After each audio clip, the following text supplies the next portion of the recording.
Get a deeper connection with the Cougars of BYU sports. God gives us a gift, and we use that gift until he takes it away. Deep Blue. Just sitting down afterward and being really tired and thinking like, wow, I just won the U.S. championship. This is Deep Blue. Here's your host, Jason Shepard. Thanks for tuning in for a brand new episode of Deep Blue. This is the show where we get to know the person behind the number that you see on the field or the court.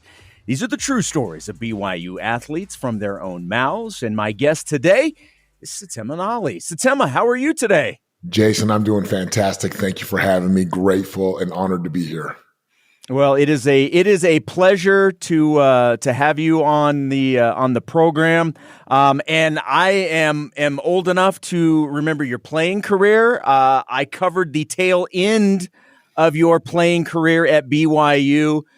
So we don't need to get into age of either one of us at this point, but know that I know you from your playing days as well. So this is a thrill for me.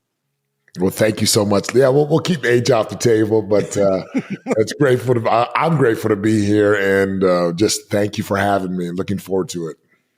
All right, let's get this out of the way because I know it's brought up to you a lot. I know you probably are tired of dealing with it, but I want to take a different approach to it.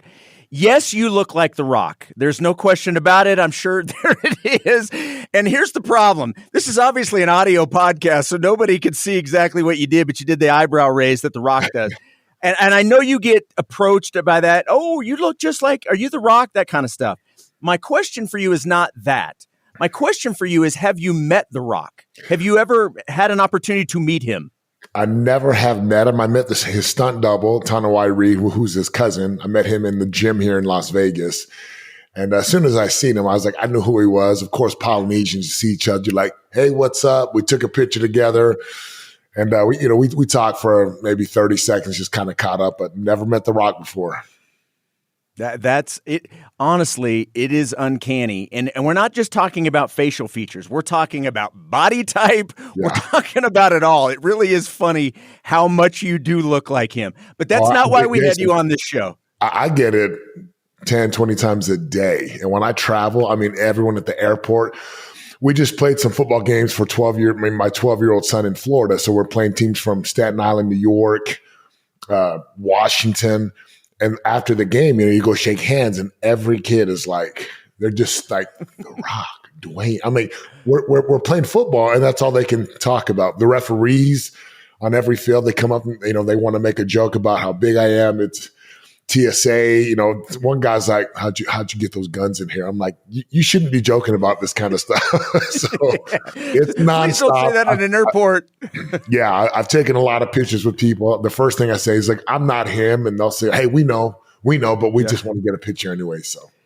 So you have never played along with it and said you were The Rock and to see how far you could take it? I did in California when we lived down in SoCal. We'd go to Disneyland or Universal, and I remember one time I was like, no problem. And people literally thought I was him.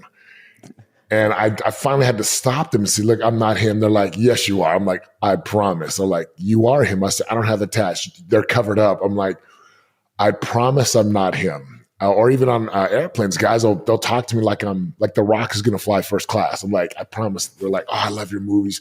You changed my life. You're so inspiring. I'm like, I'm not The Rock. They're like, yeah, you are. I'm like, no, I'm not. I mean, it's funny. I know we look similar, but look, I just smile. I'm kind about it, have a good time with it. Well, you mentioned changing people's lives, and you are doing that to a certain degree in what you're doing today. You are a mentor for people trying to improve their lives, improve their businesses, relationships. Before we get into that and how you got into that field, which mentors do you look up to or have you looked up to through your life? I've had a lot of mentors and coaches over the years. I think the first one who, aside from my mom and dad, who I always just give so much credit to because they're still my heroes. My father, Setema, my mother, Alameda, and then they divorced when I was young. So I have my dad, Royal West, and then my mother, Tori, who married my dad. And I love my parents so much. They're like my best mentors. I go back to, Coach Edwards at BYU.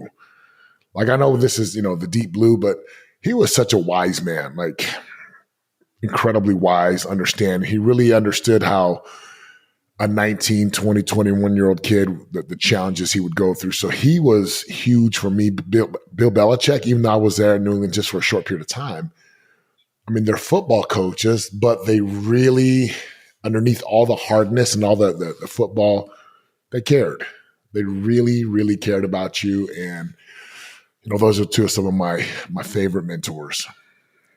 Obviously, we have a lot of former and current, obviously, as well, but former players who have a connection with Coach Lavelle. And what you just said is something that is echoed time and time again. Certainly, there are things about the football side of things that they remember from Lavelle, but almost to a man, it is the relationship that they had with him or the way he made them feel that has stood the test of time. And I think that certainly goes to what you were saying in terms of why he was a mentor. There was the football side of it, but there was also the man and the man he helped you become. I remember before my senior year, so I just had my 4th shoulder surgery. I'm not playing spring ball. I'm going to be a senior. I'm feeling sorry for myself.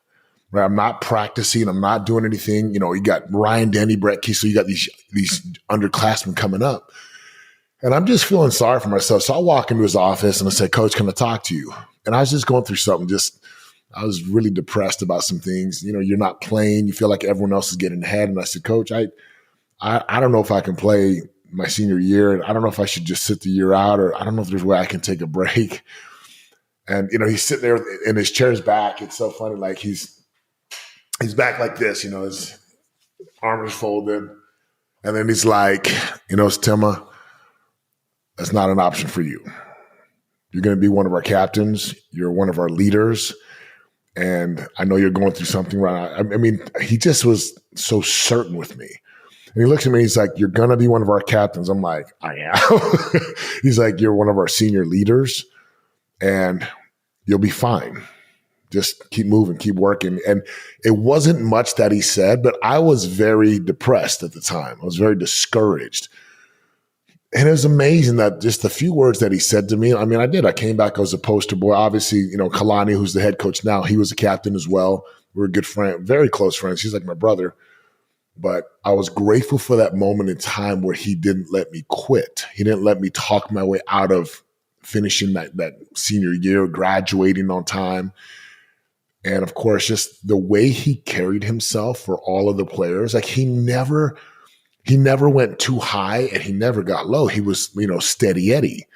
So when you're in college as a 20, 21, 22-year-old, you're going through all kinds of emotions. And I saw guys, do things that kind of went against honor code and just make stupid choices. And Lavelle was never judgmental. He was never condescending. He was never demeaning.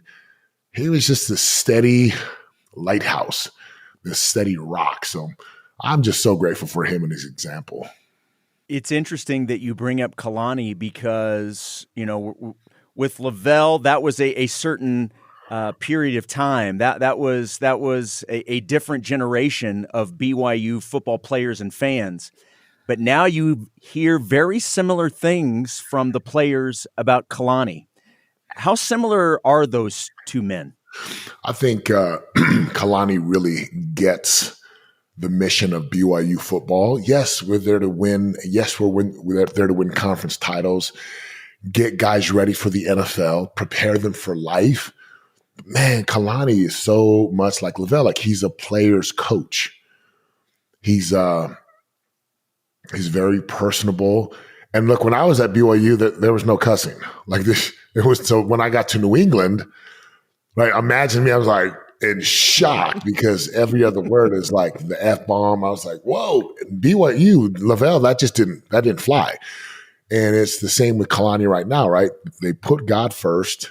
I know Kalani cares very much about the young man, not just as a football player, not just as an asset to football teams, but he cares about a young man's heart, his direction, his desire, the way he's moving forward in life. And just there's a genuine concern for the well-being of these young men and what they do and who they become. So, man, Kalani I think he's one of the best college coaches, and he is very much like Lavelle Edwards.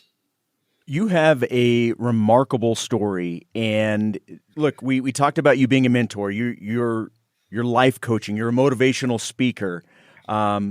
You go from a career as a professional football player, a very successful career in real estate, and then it's gone. For those that aren't familiar with your story, why don't you fill people in on how you got to this point? Yeah. So finish up in the NFL, short 2 years, got a Super Bowl ring. I come home and it's like, what do I do with my life? And I actually wanted to teach seminary, which is like, religion in school, whether it's early morning or a part of a release time in like Utah, Arizona, Idaho. But man, I just felt like that wasn't my path anymore. And so I started doing mortgages with a good friend of mine. And we were, you could kill it back then. Multiple six figures in a month, got up to seven figures with real estate, started developing, had a portfolio of real estate. And I thought I had arrived. Like I thought okay, God, I just wanted to do your work. And I'm here now. And so use me. And before the crash, I was sitting on my couch. My oldest just turned 18 yesterday.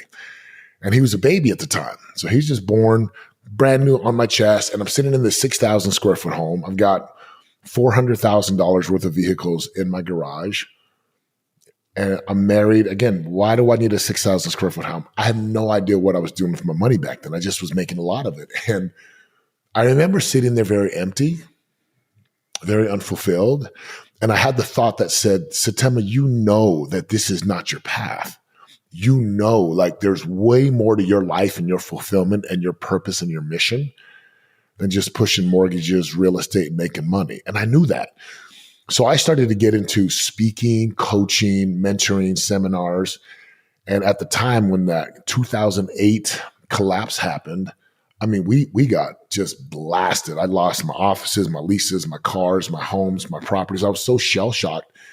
And before I knew it, we had just built an 8,500 square foot home, put, a lot of money down on it. It was brand new and we never moved into it. We ended up moving into a 900 square foot townhome in Pleasant Grove, Utah. Had no car. My father-in-law bought us a car. I sell my Super Bowl ring to put food on the table, thinking, okay, I can overcome this. And little by little, I just lost everything. And my confidence was gone with it. So from 2008, I just remember thinking like, I've got this massive overhead, creditors calling me. I thought I was going to die. The pressure was intense. And for the first time, like, Jason, I thought this is what it's like when guys take their lives. Like, holy smokes, like the pressure is insane. Thankfully, I kept my head about me. I sell the Super Bowl ring. I'm sobbing. I'm crying. I'm depressed. 2010 rolls around. Nothing I'm doing is working. So filed a bankruptcy. And it was a 8+ figures of debt. Well, 2011 rolls around and I'm just praying to God. I'm like, God, I know I was meant for more. I know that. And I show up to church and I have a smile on my face and I'm praying. I'm like, God, man, please. Like, I know that my best days are ahead of me, not behind me. And I prayed my guts out. Well, I get recruited to go knock door to door for Vivint. And one of my mentors, his name is Casey Baugh, younger, 5-6 years younger than me. Great kid, great young man. And he recruited me to go knock and he got me in. And this was it, man. I had 4 years of immense wealth and money and then 4 years of nothing. And I just remember praying like, God, I'll do anything. And I thought he was going to send me some great job and he was going to hit the lotto or something. No, he sent me to knock doors as a door-to-door salesman in the summer of 2011. And for 3 years, I recruited, I knocked, I sold, I recruited, I trained. I would knock on doors at 10, 10:05, 10:15 at night if the lights weren't. I was a machine and I was so committed. I'm going to tell you what, those were some of the hardest days of my life. and some of the best. And so I did that for 3 years, Jason, and I had a 5-year plan, was making the money. Money was rolling again. Confidence was at an all-time high. My skills were getting sharp. And God told me after the third summer, once again, he told me to go knock doors. And then after year number 3, I have a 5-year plan. I'm like, I'm going to do 5 years. He said, it's time to do what you were born to do. You're done here. It's time to go. And with that, I up and left the industry and went into what I currently do today. I want to go back to something you said, and I could not agree with you more. What you went through to go from what you had, and we're obviously talking about material things here, but going from what you had to losing all of that, you said you could certainly understand how some people don't make it out of that. And my question for you is, what gave you the confidence to keep going? Because you said even through all that, you knew there was something else out there. So how did you navigate that where a lot of people aren't able to do that? There were times that were so dark. I remember sitting in my garage looking at these cars before they got repossessed, thinking, "Oh, this is why people turn their cars on. This is why men turn them, like, jump off of buildings." And I just was thinking, like, okay, I have these 2 sons, young, and it was like, I call it the voice of God in my heart was like, "No, you were born for more, and this is part of the test." And you need to get through this. Like, you got to get through this period so you can help other men and women who go through this to overcome theirs. So, like, me getting through what I was going through became a blueprint. So that was one. Another was I thought about my parents who came across the Pacific Ocean to, Hawaii and then to the United States. And I was born in Missouri, first generation here. I thought about their sacrifices. I thought about how hard they had worked, what they gave up to give us a shot, a chance. So I think about them. I think about my wife and my sons and their future. And I just, all these things are going through my head. And then I think about what God had given me. I was like, man, Tim, you know dang well, this is not how it ends. Like, you're a fighter. You're a man of faith. And so all of these different reasons, I had to just keep piecing these puzzle pieces together to see this picture of the future of, like, one day, Setema, you're going to be helping people. You're going to be coaching and speaking on things. You're going to be getting paid to do things. So get your butt up, put your big boy pants on, quit feeling sorry for yourself, and get to freaking work. And or just many days that I just struggled, but I would see my parents, I would see Heavenly Father, I would see my sons, I'd see my sons as young men, and they were either going to be like, "Oh yeah, our dad quit on us. He took his life, or he left," or they were going to say, "My dad is my hero. I want to be like my dad because I want to be like my parents." And so, all those reasons, they drove me to just get up and, and LDS, history, like there's these stories of pioneers and how they just put one foot in front of the other and they just went through living hell for a future, for a promise. They're burying kids along the way, making their way to Utah, but they know the promises that were made to them by going through these trials. And that was it for me. I just knew it was like, Setema, get through this. Like, get through this. And there were scriptures, nevertheless, the Lord seeth fit to try the patience of his people, or put your trust in God, and whosoever put their trust in God. And if the very jaws of hell open their mouth. I mean, I love the scripture. So I'm like, okay, like, so what? Like, get through this, figure it out, Setema. Like, do not give up, do not quit. And that's what drove me, my family, my duty, my future, the respect for my parents. Like, I still want to make my parents proud, and now my sons, and my family, and my wife, and just people that I've never met before. Just to, if I can inspire just one person, so that drove me. Like, I'm telling you, that there were many days where I was like, I didn't want to get up. I feel like, oh, it's too late. There's no way I can do this, and you find a why. You find a number of whys, and you keep going. And I call it my holy cause. All these whys, these deep whys and this purpose became the holy cause for me to just keep moving, to just keep going. Now you're an accomplished author, a speaker. We talked about a coach and a motivator. When Heavenly Father says, I want you to go down this path now, how do you even get started in something like that? Because I'm going to assume it's not something you had done. And I know you have a background. You obviously were a high-profile person with your collegiate career and playing in the NFL, even going back to high school. I believe you were student body president. So you've had some of these types of situations that would put you out in the forefront. But I'm going to assume you had never done any of these things prior to. So how do you even know how to start? So I'm in Bakersfield, California, knocking doors with my team. It's called preseason, right? The season goes from middle of April till 1st of September. Preseason is everything that's that's not that time period. So we're out. I got a group of guys in California. I'm training them, trying to get them sales. And the spirit had been the voice had been talking to me. God had been talking to me, and I could feel it. And I was like, and I'm like, nah, Lord, you brought me here. I got a 5-year plan. I'm trying to tell the Lord, I still got 2 more years to go hit X amount of dollars. And I'm sitting in my car in Bakersfield. And as a door-to-door guy, you never sit in your car. I never sat in my car. I'd stop, get out, and go. Because, right, if you're in your car, you're not knocking, talking, walking, closing. I couldn't get out of my car. And it was the spirit. It was so strong. The spirit was like, you're done. You have a new path now. And I sat there emotional, dude, really, Lord? Now that I'm enjoying this, now that I'm finally enjoying this door-to-door career, I'm done? And so I'm sitting there, and I had a good friend of mine who had started doing what I wanted to do a year and a half previous. And he had a program that he was running. So I call him up and I say, how I want into your program.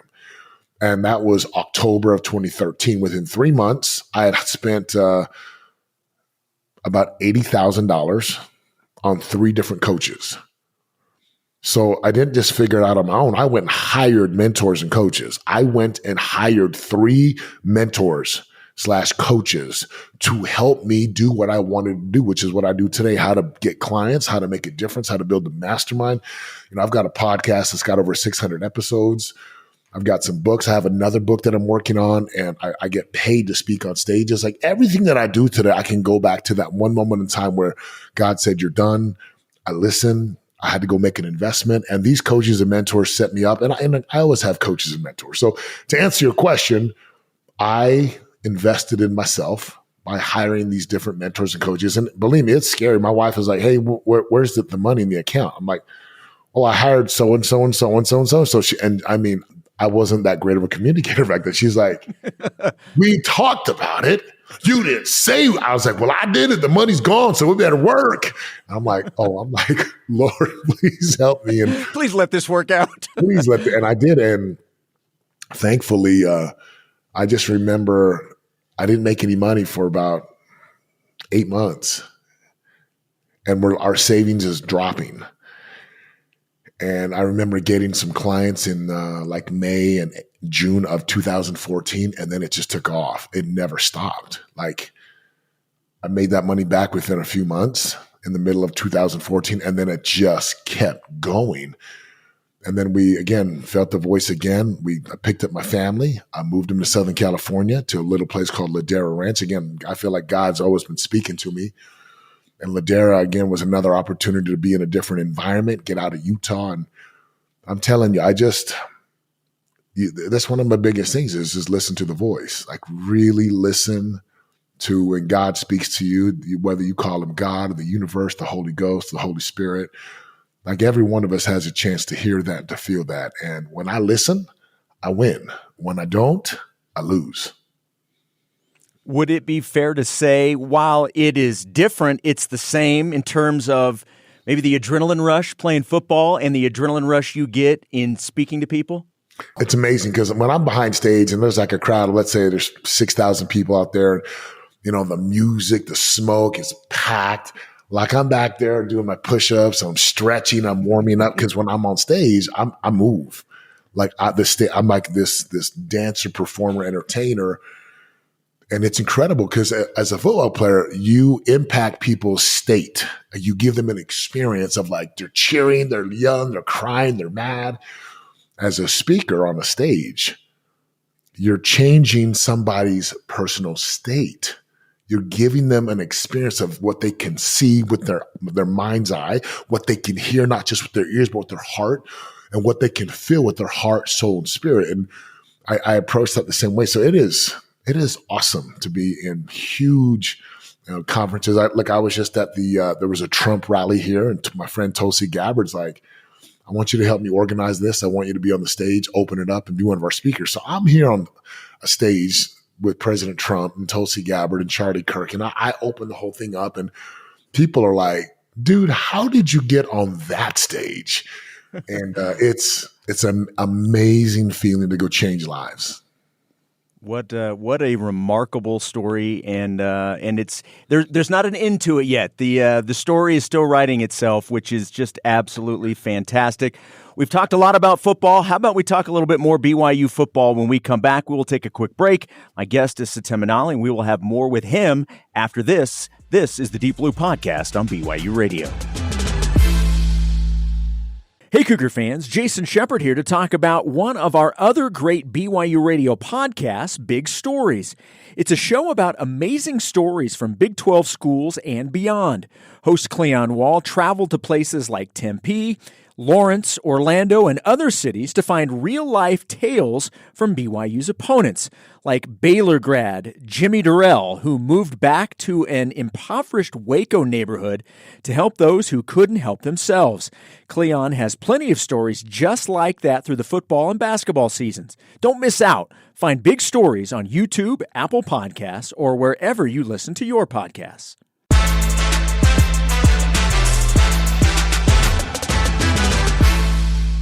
Welcome back to the Deep Blue Podcast here on BYU Radio. I'm your host, Jason Shepard. My guest today is Setema Gali, former BYU football player. He is now an author, a mentor, a life coach, a motivational speaker. He does it all, and I'm so happy to have him on the podcast today. All right, so before the break, we were talking about we're going to get into a little bit more football.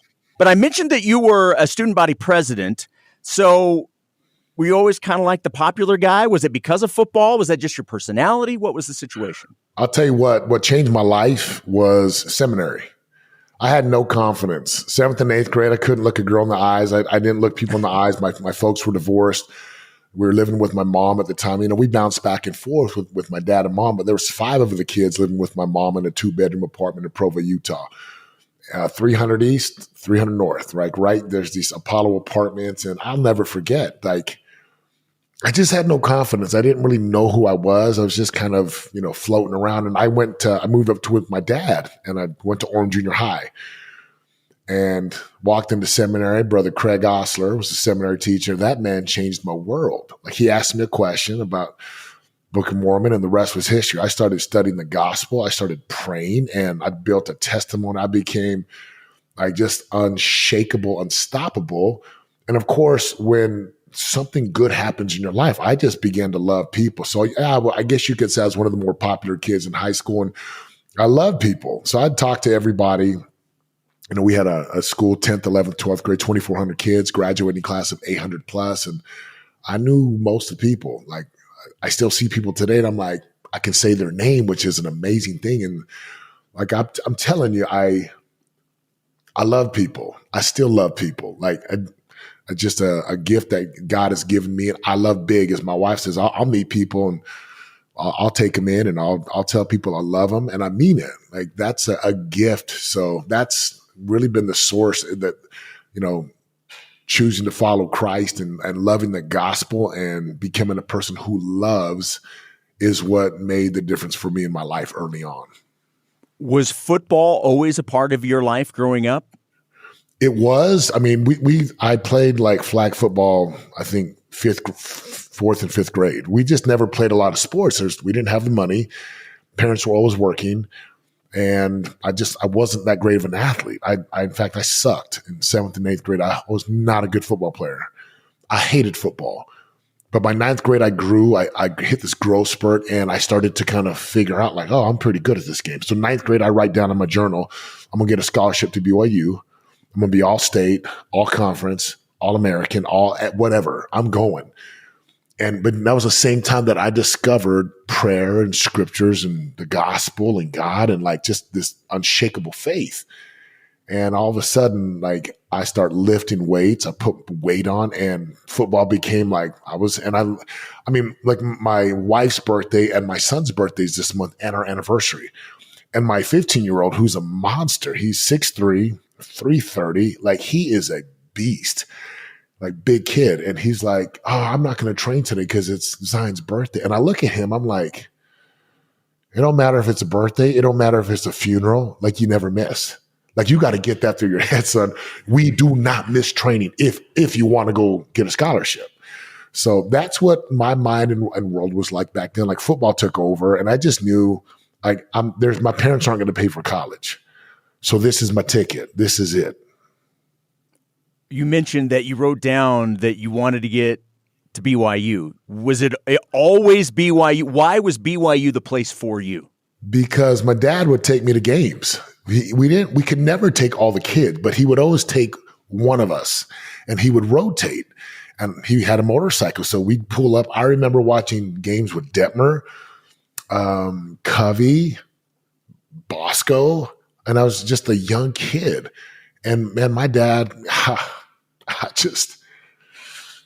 I'm so grateful for him. Like he provided. There was, it was 7 of us kids, and he loved football, and he would take us. And for me, it was BYU. I visualized myself on that field with the Y helmet, waving to the crowd, being the guy on TV. I saw that early on, and it was a desire in my heart to go be that. And thankfully, I had the gifts and talents, and then I developed the work ethic along with the talent. So it was BYU, always was. I had no desire to go anywhere else. What was that moment like, though? Because, we all have these dreams of things like, this is what I want. For the dream to also want you in it, and for BYU to say, we want you to come here, what was that moment like for you? It was awesome. I was going into my senior year, and I was at the football camp. And I remember going to the camp that summer. I had met a guy by the name of Spencer Reed, who ended up being my freshman roommate. He was from Samoa. He was a 2-3 year starter. He was awesome. Went to the NFL. Great friend of mine. But that camp, I met them there, and I'm going against some of these awesome players. And Lavelle pulls me aside and pulls me in his office, and he says, we've had our eye on you since this last year, and like we're offering you a full ride scholarship, and we want you to come to BYU. So they offered me before my senior year, and I'm just like, oh my gosh, are you kidding me? And I remember I just played it cool. I'm like, yeah, I go home, and I'm like celebrating, and I'm just like, it was awesome because I put on like 30 pounds from sophomore to I didn't play basketball. I hit the gym, and I never missed, and I fell in love with the gym. And to this day, the gym is still a big part of my daily routine. Like, and I keep telling my sons, like, I wasn't very talented. I wasn't as talented as others. So I had to lift weights, and I had to outwork people. And so I developed a nasty, filthy work ethic. And I said, and then when I caught up talent-wise, I passed them all because I knew how to grind. I knew how to work. And so to answer your question, it was a joyous day when I could check that goal off in my journal. What was the moment like? And I realized that, so your first year at BYU, I believe, was 94, but you ended up redshirting that season. Yep. Then you decide to go on a mission. You're called to the Micronesia Guam mission. That's correct. So before we get to coming back and then being able to play at BYU, was a mission always in the cards for you? Always. Never a doubt. Once I read the Book of Mormon a number of times before I got to BYU. And then I read it, I read it like 4 times in high school. I fell in love with it. Like it became, as the scripture says, it became delicious to me. Then I read it another 4 times my freshman year. So by the time I hit the MTC, I'm like 8 times in. I had a very good memory to memorize scriptures. And there was never a doubt. I was going on my mission no matter what. Like, I was converted. I was like, I'm doing this thing for me. And so I just knew, it was like, I'm gonna give you my 2 years, Lord. And then when I come home, like, just bless me and help me and point me in the right direction. How did your mission shape you even to this day? So I go out to the mission field at like 245 pounds, just rock solid, muscular. I'm 19. I land on Guam. There's 4 time zones in the mission. It's spread out over islands. I get to Chuuk. I get on a tiny little boat, 2 hours into the ocean on this tiny island, no electricity, no running water. It was crazy. And I was very homesick, but I learned a language. I learned how to serve other people and put the gospel, front and center for 2 years. Learned how to live with a companion. You didn't always get along with them, but you learned how to love and be patient. And being in a situation where the only focus is other people and the message from Jesus Christ, like, there was a single focus. Like, it was one of the hardest and yet one of the most satisfying and simplest ways to live. I loved it. Like, it taught me, again, this work ethic, how to keep mission rules, how to be respectful, how to grind, how to endure, how to expand, how to embrace challenges and just do things that it's like, I think not right now, just I'm like, man, knowing what I know now, I'm like, I don't know if I can go do that again, because it was tough, but the mission prepared me, and I say this all the time. I teach a mission prep class. I've been teaching for like 4.5, 5 years, mission prep, different places in the country. And the mission was the best 2 years for my life. Like, it really solidified that first 20, 21 years of just service to God, building a testimony, learning how God whispers to a heart and how to help others to discover that for themselves. So I loved it. The mission was awesome. Despite what a lot of outside folks believe, it is not 2 years of just training and being ready to come back to play the sport that you left. So I'm curious what your physical status was like when you came back looking to get back ready to play college football. So this is the misconception. I go out at like 245, almost 250. I'm like chiseled. I got back at like 220. Didn't lift a weight for 2 years. Didn't do anything for 2 years. I get back in June of 1997, go right into football. I have all these, tendonitis, a fracture, a concussion. Like, it was the worst year, because you don't do anything for 2 years and they want you to go play D1 football. It doesn't work. So I have surgery December. And then, of course, that my sophomore year is like, okay, I had like 6-7 months to get ready. And again, I was back to like 250, dunking the basketball, abs, just like strong. But, some guys can go on a mission and lift. I was in a third world country, so there's no weights. And back then it was different. Like, we weren't FaceTiming home. I was one of those exact obedience kind of guys. So the thing says 30 minutes of exercise. That was it. Like, I live for 90 minutes every day right now. Like, I'm a 90-minute guy in the gym. Back then I wasn't getting ready for football. So it doesn't help you physically. And if you can get past the injuries and the coming back into it, yeah, you're 2 years older, but it's not always an advantage. I'll tell you that. It is emotionally and mentally, but it's not what people think, man. Well, when you realize that dream, because, you had mentioned that that's where you wanted to go. That was always the goal. And then you redshirt, and then it's 2 years for your mission, and then you're getting back in shape. When you're finally on the field and you're doing what you love at the place you've always wanted to do it, how were you handling all that, all of the emotions of that sort of coming together?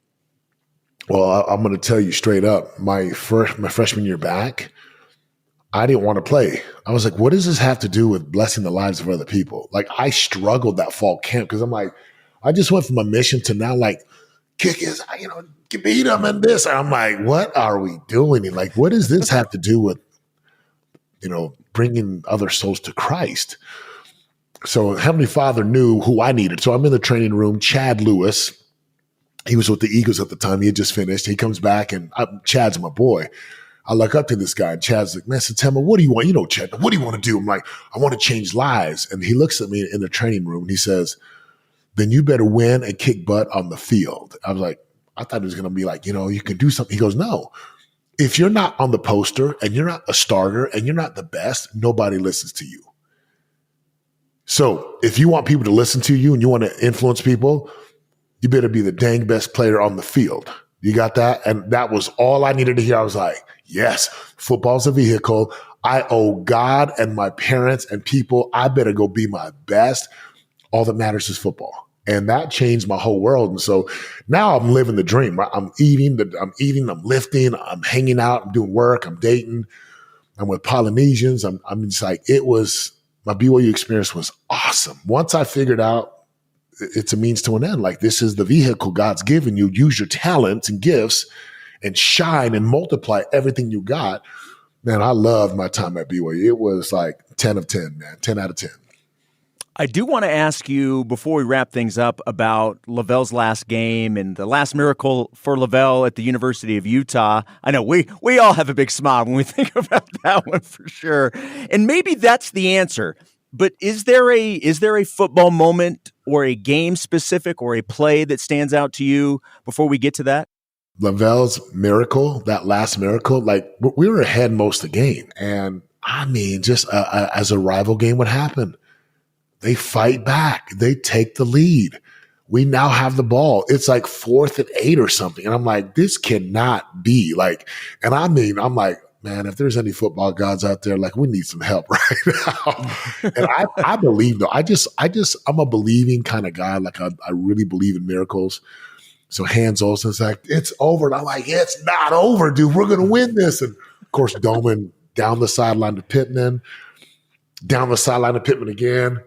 And, they run it in. Of course, we got to go stop him. And I mean, it couldn't have finished in the better way because the toughest losses are when you think you've won. Like they thought they'd won.